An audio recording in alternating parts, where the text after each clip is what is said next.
Bismillahirrahmanirrahim. Ada kisah yang lebih luar biasa kalau menurut saya. Kisah ini luar biasa dan ini dua orang ini saya favoritkan di dalam hidup saya pribadi. Dan saya berharap mudah-mudahan dari keturunan muslimin, terutama keturunan saya ada orang-orang yang seperti ini. Ini luar biasa, anak-anak muda umurnya 15 tahun sama 16 tahun. Dua orang anak muda dari Ansar. Namanya Mu'adz ibn Afra dan Auf ibn Afra. Ayah mereka namanya Afra. Dikenal dengan dua anaknya Afra. Dua anak laki-laki. Mu'adz kakak umurnya 16 tahun. Auf adik umurnya 15 tahun. Abdurrahman ibn Auf menyebutkan di dalam perang Badar, kisah sahih riwayat Bukhari Muslim. Dia mengatakan pada saat aku sedang melihat perang berkecamuk dan aku berada di pinggiran kancah peperangan, tiba-tiba saja aku didatangi oleh seorang anak muda Ansar bernama Mu'adz ke sebelah kirinya. Lalu berkata, "Hai paman, mana Abu Jahal?" Kata Abdurrahman, "Kenapa kau tanya Abu Jahal?" Dia bilang, "Saya dengar dia orang yang paling menyakiti Nabi SAW waktu di Mekah." Kata Abdurrahman, "Iya benar. Apa yang kau mau lakukan?" "Saya mau bunuh paman." Jadi anak muda ini bukan nyari prajurit-prajurit biasa. Mana kepalanya itu? Kepala orang kafir nih, pimpinan perang itu memang kebetulan Abu Jahal panglima perangnya.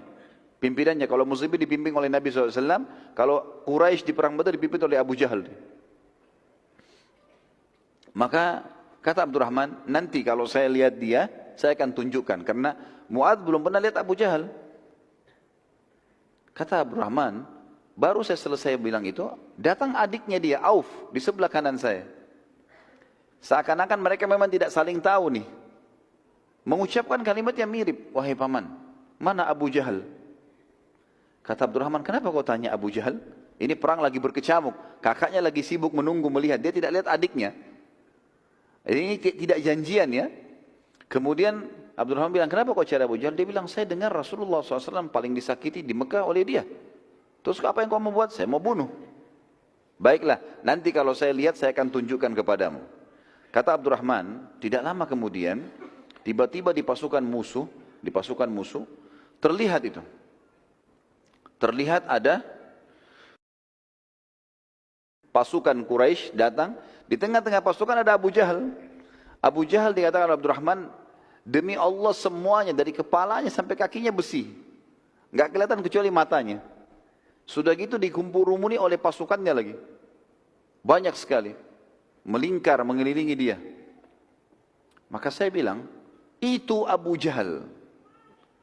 Kata Abdurrahman, begitu saya ucapkan itu Abu Jahal, demi Allah, kedua anak muda ini, Mu'adz dan Auf adiknya, seperti anak panah yang terlepas dari busurnya. Cepat sekali. Menyerang semua pasukannya Abu Jahal. Dan karena mereka kelabakan, tidak sangka dua orang menyerang sekian ratus orang, gitu kan? Akhirnya kelabakan nih. Kacau balau, mereka terus menebas sana sini sampai mereka berdua berada di depan Abu Jahal dan keduanya menebaskan pedangnya ke arah Abu Jahal. Tapi karena Abu Jahal di atas kuda dan mereka berdua ini berjalan, gitu kan, berlari, maka pedangnya mengenai bagian paha dan saking kerasnya tebasan tersebut sampai akhirnya paha Abu Jahal sempat sobek, berdarah dan jatuh dari kuda. Si Auf, si adik ini sempat mati syahid dibunuh oleh Ikrimah bin Abi Jahal. Waktu itu Ikrimah masih dalam keadaan kafir. Nanti tentu setelah pembebasan kota Makkah, Ikrimah masuk Islam. Dan beliau mati syahid di perang Yarmuk. Ada kisahnya sendiri yang luar biasa juga. Waktu itu masih dalam keadaan kafir. Anaknya Abu Jahal. Dia menyerang Auf, Auf mati terbunuh. Si adik. Si Mu'adz berusaha melarikan diri. Karena Abu Jahal sudah kena. Tangkis sana sini lepas dari peperangan. Begitu dia keluar, rupanya ada satu orang kafir atau beberapa orang kafir yang menebaskan pedang ke tangan kanannya. Dan sempat ketebas. Akhirnya tangannya seperti tergantung tangan kanannya. Dia pun keluar dari kancah peperangan. Dia enggak berhenti teman-teman sekalian. Perhatikan semangat sahabat mengejar surga ini. Dan keyakinan mereka kalau mati itu datang bukan karena sebabnya, tetapi karena ajalnya datang. Karena sebab-sebab kematian banyak. Orang bisa ditabrak kendaraan, orang bisa menghadapi kebakaran, bisa tenggelam. Tapi kalau ajal belum datang, nggak bakal mati. Pasti akan diselamatkan, terselamatkan dengan sendirinya. Apa yang dilakukan teman-teman? Bayangkan di umur 16 tahun, tangan kita tertebas, tergantung tinggal beberapa lembar kulit, ya, kulitnya yang halus yang menangannya. Yang dia lakukan, dia buka imamahnya, lalu diikat sama dia. Tangannya disatukan, tangan kanannya diikat sama dia di punggungnya dengan imamahnya supaya bisa bertahan. Lalu dia masuk lagi nyerang dengan tangan kirinya. Sementara melawan musuh dia merasa dia kesakitan dengan tangannya ini, dia merasa terganggu dengan itu. Dia keluar dari kancah peperangan, imamahnya dibuka, tangannya diinjak sama dia, ditarik, dikeluarin tangannya, karena sudah mengganggu nih, nggak bisa berfungsi lagi. Setelah itu dia masuk menyerang teman-teman sekalian umur 16 tahun dengan tangan kirinya sampai terbunuh mati syahid. Dua anak muda yang luar biasa ini, ya.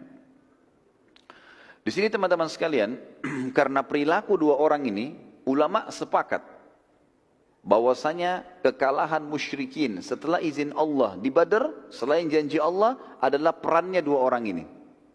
Kenapa?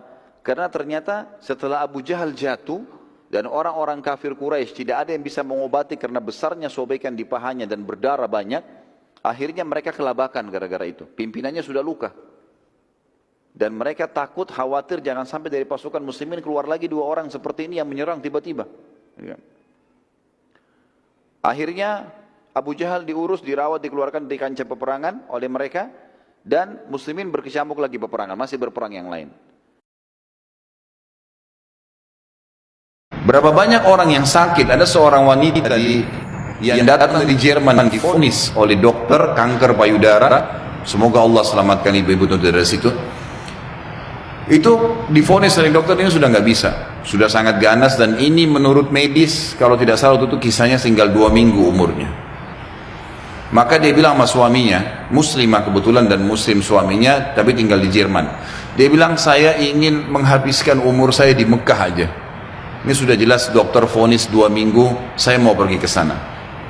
Suaminya ikutin. 3 hari urus visa, tiket segala, berangkat. Ringkas cerita, dari 14 hari waktu yang divonis oleh dokter, 3 hari sudah habis pengurusan visa dan proses berangkat sama 4 hari kurang lebih. Jadi sekarang tinggal 10 hari.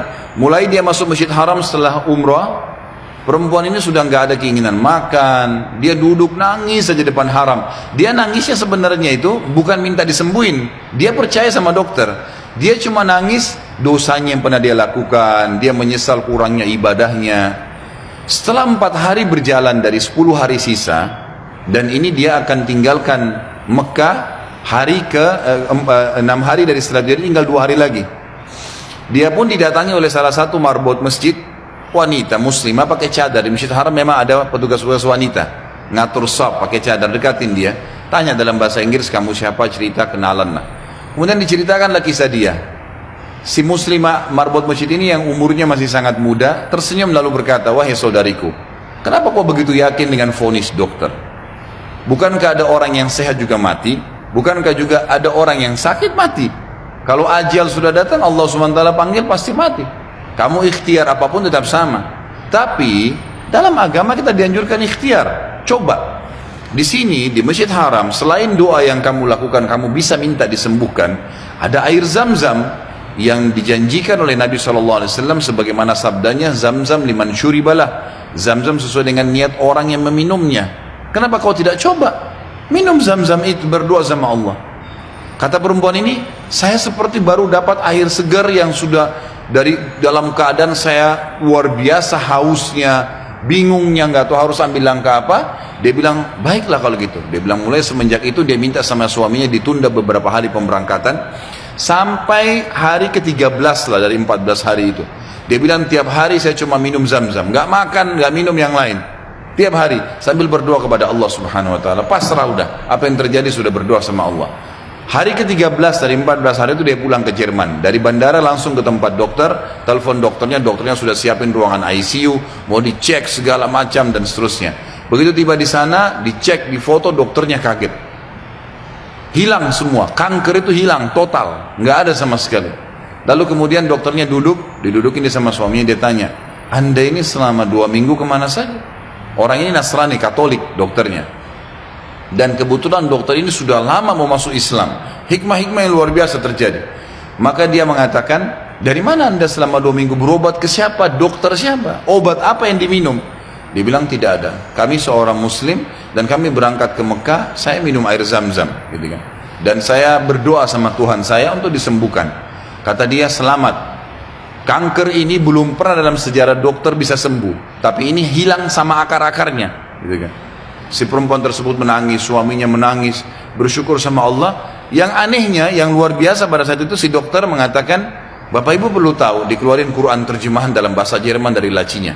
Dia bilang, saya sudah pelajari Islam 10 tahun. Saya ingin mencari sesuatu yang menyentuh hati saya supaya saya mau ngandut Islam. Tapi belum ada sesuatu yang berat. Tapi kejadian ini karena bidangnya dia tahu dia spesialis kanker payudara. Dia mengatakan ini ya sudah cukup membuat saya syahadat. Maka dia syahadat lagi. Maka kita bisa lihat bagaimana keyakinan yang sedang kita bahas ini bukan main-main. Ini cuma contoh sebagian kecil ya. Terlalu banyak contoh yang seperti ini, terlalu banyak keajaiban-keajaiban yang luar biasa. Mudah-mudahan pada saat terlintas kisah apa saya akan sebutkan nanti. Tapi seperti itulah ya yang bagian kecil daripada rububiyah yang sedang kita bahas. Ada satu anak muda di Yaman, kisah nyata terjadi.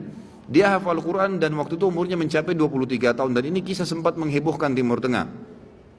Ini tentang masalah dahsyatnya doa. Pada saat itu ikhwas sekalian dan akhwat, dia bilang sama orang tuanya, sama ayahnya, ayah, saya kayaknya merasa ingin menikah. Ayahnya ini setiap kali dia minta nikah pasti dibatalkan. Kata ayahnya, siapa yang mau menikah dengan kamu nak? Kamu buta, kamu gak bisa melihat, kamu sendiri harus diurus oleh orang lain. Belum tentu ada perempuan yang mau sama kamu. Nantilah gitu. Selalu begitu. Dia bilang lagi, sama lagi dipatahkan sama orang tuanya. Sampai akhirnya satu waktu dia putus asa, dia bilang, ya Allah, dia berdoa, ya Allah, tunjukkanlah kepada ayahku kalau aku ini layak menikah. Dan dia selama sebulan, perhatikan ya, ada kasus ini, dia berdoa sebulan, bukan berdoa sehari, 2 hari, 3 hari. Dia berdoa sebulan, yang dia minta sama Allah apa? Ya Allah, kasih saya seorang istri yang cantik, kaya, pintar. Semua dia minta nih, tiga-tiganya, gitu kan. Pokoknya cantik, kaya, pintar, gitu kan. Dia berdoa sebulan, terus dia berdoa sebulan. Dan ini umumnya nanti akan saya datangkan kisah lain. Ingatkan saya sebentar ada kisah seorang dari salaful ummah juga dari tabi'in yang kaya raya, bangkrut jadi kaya gara-gara berdoa sebulan. Memang ada batas waktu seperti itu ya. Kadang-kadang kena tergantung bobot permintaan. Maka dia berdoa sebulan. Subhanallah, di malam yang ke-20, di malam yang ke-30 dari doanya, setiap malam dia berdoa di tahajud, artinya pas hari 29 dia berdoa. Karena memang Nabi SAW menekankan 1 bulan itu 29 hari, gitu kan? Makanya Hijriah kebanyakan 29 hari. Maka dia mimpi, ada suara yang dia dengar dalam mimpinya, wahai fulan, Allah telah ijabah doamu dan jodohmu adalah si fulana, disebut namanya, tapi dalam kisah ini tidak disebut namanya. Ya, si fulana yang tinggal di kampung sebelah, nama ayahnya fulan, gitu kan? Dia bangun, besok dia ketemu sama ayahnya, dia bilang, ayah, di kampung sebelah ini ada namanya kampung ini enggak? Ini di Yaman terjadi ya. Ayahnya bilang ada. Kata si anaknya yang buta ini, ada enggak seorang di sana laki-laki bernama Fulan, namanya ayah perempuan ini? Ayahnya bilang ada, dan itu tokoh masyarakat di sana. Baik, ada enggak anaknya perempuan bernama Fulana? Kata ayahnya ada. Kata si buta ini, lamarin buat saya. Kata ayahnya ini, kau sudah gila. Sedangkan minta orang yang biasa saja belum tentu diterima, apalagi minta anak pejabat kaya, dan itu terkenal cantik, terkenal kisahnya banyak nolak laki-laki. Orang antri di rumahnya ngelamar. Ya biasa orang punya kelebihan biasa begitu kan. Baik, intinya adalah dia bilang, ayah tapi saya mimpi. Dia ceritain mimpinya. Waktu dia ceritain mimpinya, ayahnya juga tersentuh. Tapi ayahnya bilang, baiklah kita ke sana, tapi ini mempertaruhkan nama keluarga. Bisa diterima, bisa tidak, gitu kan. Pergi ke sana. Tiba di kampung sebelah, ringkas cerita, ngobrol lah, disambut oleh tuan rumahnya, lalu ngobrol-ngobrol secara umum, kami dari sini, terakhir menyampaikan hajatnya, ini anak saya, orangnya buta, tapi dia hafal Quran, orang yang soleh tinggal di rumah tapi tidak ada pekerjaan gitu, dan dia meminta terus terang kepada saya, agar melamar anak anda. Tahu apa yang terjadi ikhwah? Ayahnya perempuan, tanpa nanya banyak kepada anak laki-laki, mengatakan saya terima lamarannya. Ditanya sama ayahnya si laki-laki ini, sama si laki-laki juga, ayahnya terutama yang tanya, kok kenapa anda langsung menerima, belum tanya anak saya, belum tanya kegiatan sehari-harinya apa. kata ayahnya ini, yang calon mertuanya, saya tadi malam mimpi mendengarkan suara bahwasanya besok akan datang seseorang bernama Fulan dari kampung sebelah, buta matanya, hafal Quran, terima lamarannya. Mimpi kan itu. Tapi sebulan berdoa, antum baru 2 minggu sudah kempes, makanya nggak dapat gitu kan. Kemudian kata ayahnya, saya terima lamarannya, tapi saya belum bicara sama anak perempuan saya.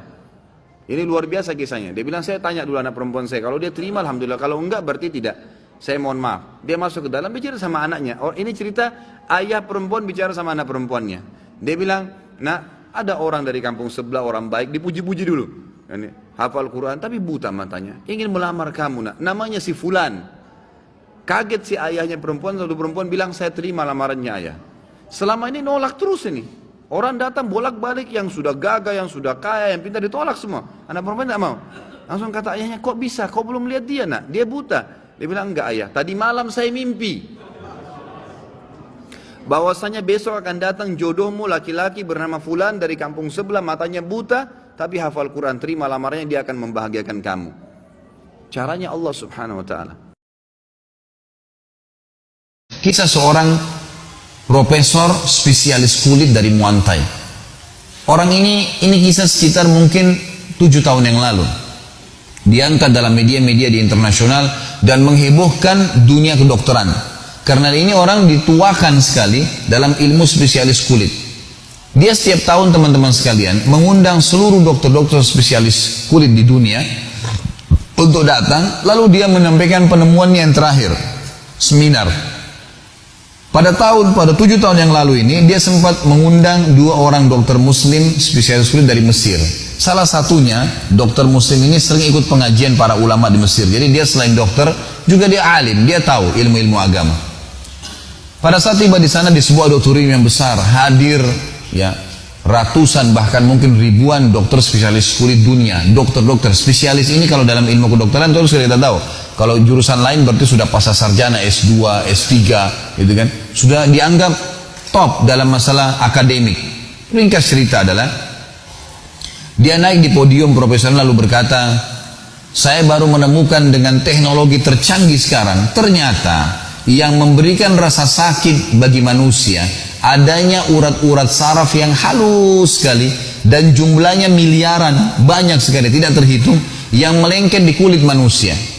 Kalau urat saraf ini bisa ditaklukkan dengan obat-obat bius misalnya, maka akan membuat bedah itu lebih mudah. Dan juga sama, kalau urat saraf ini sudah hilang fungsinya secara alami, mungkin karena kecelakaan, seperti orang kena luka bakar dan kulitnya kena luka bakar misalnya, dan terbakar kulitnya berikut urat-urat saraf itu, tinggal langsung ke dagingnya, maka tidak akan merasa sakit kalau dagingnya dibedah. Datangkanlah contoh, ada orang dinaikkan di atas panggung, kena luka bakar di tangan kanannya, lalu kemudian memang dipastikan kulit dan urat saraf di kulitnya sudah terbakar. Diambil pisau bedah, diiris dagingnya, orang itu nggak rasa sakit. Orang semua satu auditorium bersorak-sorak, ini luar biasa, penemuan yang luar biasa secara ilmiah dengan teknologi canggih yang sekarang. Ternyata satu orang dokter muslim dari Mesir tadi angkat tangan, maaf profesor, kalau itu penemuan Anda yang tercanggih, saya ingin mempertemukan antara penemuan Anda ini dengan Al-Quran, dan saya pastikan Al-Quran sudah menceritakan 1400 tahun yang lalu. Kaget dia, di depan orang semua hadir, ribuan orang, banyak yang hadir nih. Kata si profesornya, mana buktinya? Dokter muslim ngambil Quran terjemahan bahasa Inggris, dibuka surah ya, An-Nisa ayat 56. An-Nisa 56 teman-teman sekalian menceritakan tentang masalah ahli neraka. Salah satu cara penyiksaan di api neraka, bunyinya a'udzubillahi minasyaitonirrajim, di antara potongan ayatnya, kullama nadidat juluduhum badalnahum juludan ghairan liyadzuqul adzab. Setiap kali penghuni neraka kulit mereka sudah terbakar, kata Allah, kami ganti dengan kulit yang baru agar mereka merasakan rasa sakit yang baru. Artinya ayat ini menjelaskan memang rasa sakit di manusia itu adalah di kulitnya. Jadi Allah tidak butuh membakar di neraka orang sampai tulang-tulangnya, enggak, kulitnya aja. Jadi begitu sudah terbakar kulitnya sudah selesai, diganti kulit yang baru. Jadi ayat ini betul-betul menjelaskan penemuan si profesor tadi. Sambil profesor tersebut baca terjemahan bahasa Inggris, netesin air mata. Dan di atas podiumnya dia mengatakan, teman-teman sekalian, tuntun saya ke agama Anda karena ini bukan buatan manusia. Gak mungkin, ini penemuan tercanggih dan berbulan-bulan diadakan penelitian untuk mengetahui proses tersebut. Tapi Al-Quran sudah menceritakannya, teman-teman. Akhirnya dia syahadat di depan para ilmuwan. Masuk Islamnya seorang anak muda di di Inggris. Jadi ada seorang syekh dari Saudi datang, kemudian diterjemahkan dalam bahasa Inggris di satu masjid. Gitu. Selesai ceramah tentang Islam, kemuliaan Islam, gitu kan, mengajak orang untuk menyebarkan Islam. Lalu kemudian ada satu anak muda asli Inggris datang, kemudian berkata kepada syekhnya, "Syekh, ini teman saya, orang Inggris asli, teman saya di sekolah, mau masuk Islam, tapi masih ada dua hal yang mengganjal di dirinya. Bisa nggak dia bertanya?" Kata syekhnya, "Silakan, boleh bertanya." Maka anak muda ini pun bertanya. Syekhnya kebetulan belum bisa bahasa Inggris, lalu kemudian diterjemahkan, gitu kan. Kata anak muda ini, "Kenapa kalian umat Islam melarang perempuan kalian salaman sama semua perempuan? Kenapa nggak boleh salaman sama semua perempuan?" Gitu kan. Sementara kami bebas mau salaman sama siapa saja. Dan kita tahu memang dalam Islam, maaf ini sekalian saya jelaskan hukumnya, keluar sedikit dari kisah ini. Dalam Islam, maaf Bapak Ibu sekalian, tidak boleh salaman sama sembarangan orang kecuali mahram, gitu kan. Kata Nabi SAW, "La yuta'ananna ahadukum bimikhyatin min hadid khairun lahu min an tamassu yadi imra'atun la tahillullah." Seseorang dari kalian ditusuk dengan besi yang tajam jauh lebih mulia daripada dia, jauh lebih ringan bagi dia dibandingkan dia menyentuh tangan wanita yang tidak halal buat dia. Kata Nabi SAW, "Inni la usafihun nisa." Saya tidak pernah menyalami wanita. Memang sudah begitu hukum Islamnya. Jadi kita memang tegur, sapa, salam, iya biasa. Apa kabar, baik, butuh bantuan, boleh dalam Islam. Tapi salaman memang dilarang, gitu kan. Sama halnya tidak boleh memandang hal-hal yang haram. Jadi dia mengatakan, kenapa kalian dalam Islam tidak membolehkan wanita kalian salaman sama semua orang? Kenapa nggak seperti wanita kami? Ini syubhat, ya, hal-hal yang diragukan oleh mereka. Maka syekhnya bertanya, "Kau warga negara apa?" Dia bilang Inggris. "Siapa ratu kamu di Inggris ini?" Kata dia, "Elizabeth." Kata syekhnya, "Kau bisa salaman sama Elizabeth?" Kata dia bilang, "Tidak bisa." "Kenapa tidak bisa?" Kata syekhnya. Dia bilang, "Karena itu ratu, tidak sembarangan orang salaman dengan dia." Kata syekhnya, "Semua wanita muslimah seperti Elizabeth, ratu, nggak boleh sembarangan orang salaman." Jadi memang ada tujuan syariat ini, bukan main-main, gitu kan. Lalu yang kedua, dia bilang, "Kenapa kalian menyuruh wanita kalian tutup aurat? Kenapa harus taruh jilbab dari kepala sampai kain, bahkan ada yang pakai cadar? Kenapa nggak seperti perempuan kami, mau pakai baju nggak pakai baju terserah? Kenapa harus begitu?" Gitu. Syekhnya lalu mengeluarkan dua buah permen dari kantongnya, satu dibuka bungkusnya, satu dibiarin terbungkus, digeletakin di lantai masjid. Kata syekhnya, "Kalau saya suruh pilih kamu permen ini, yang mana kau pilih?" Kata si Nasrani itu, "Yang terbungkus." Kata syekh, "Kenapa kau nggak ambil yang sudah terbuka? Gampang, tinggal ambil, caplok dalam mulut, selesai." Dia bilang, "Enggak syekh, karena kotor." Kata syekhnya, "Itulah perbedaan perempuan kami dengan perempuan kalian. Perempuan kami seperti yang terbungkus, yang buka cuma suaminya, pemiliknya. Dan perempuan kalian seperti permen itu, semua orang bisa buka, kena kotoran dan segala." Sampai masalah hijab pun syar'i, ada hikmah syar'inya. Dan Allah mengatakan, "Dzalika adna alla yu'dzain." Tujuan hijab agar tidak diganggu, kan gitu. Sampai ulama mengatakan kalau ada wanita tutup auratnya, tertutup semua, pakai jilbab besar, apalagi kalau pakai cadar, kira-kira kalau lewat di depan preman-preman, apanya yang bisa menggoda mereka? Mau cari apa yang bisa kelihatan nih? Kain semuanya, gitu kan. Nggak ada yang menggoda. Kata ulama, kalau ada orang sudah tutup hijab syar'i, diperkosa juga, dapat pahala, yang diperkosa, yang memerkosa dapat dosa, gitu kan. Tapi kalau ada wanita yang memang dasarnya pakai pakaian ketat, apa bedanya orang yang pakai celana ketat dengan tidak pakai celana? Sama saja, beda di warna, orang sudah tahu bentuk tubuhnya. Kata ulama, kalau ada orang perempuan diperkosa, dasarnya dia penyebab fitnah, dua-dua dapat dosa. Yang memerkosa dan yang berkosa, dua-dua dapat dosa. Padahal ini diperkosa ya, karena dia penyebab fitnah itu. Jadi Islam datang dengan kemuliaan, teman-teman sekalian. Makanya Allah sebagai penutup perkataan saya berkata, "Wala tamutunna illa wa antum muslimun." Pertahankan, jangan sampai mati kecuali dalam keadaan Islam.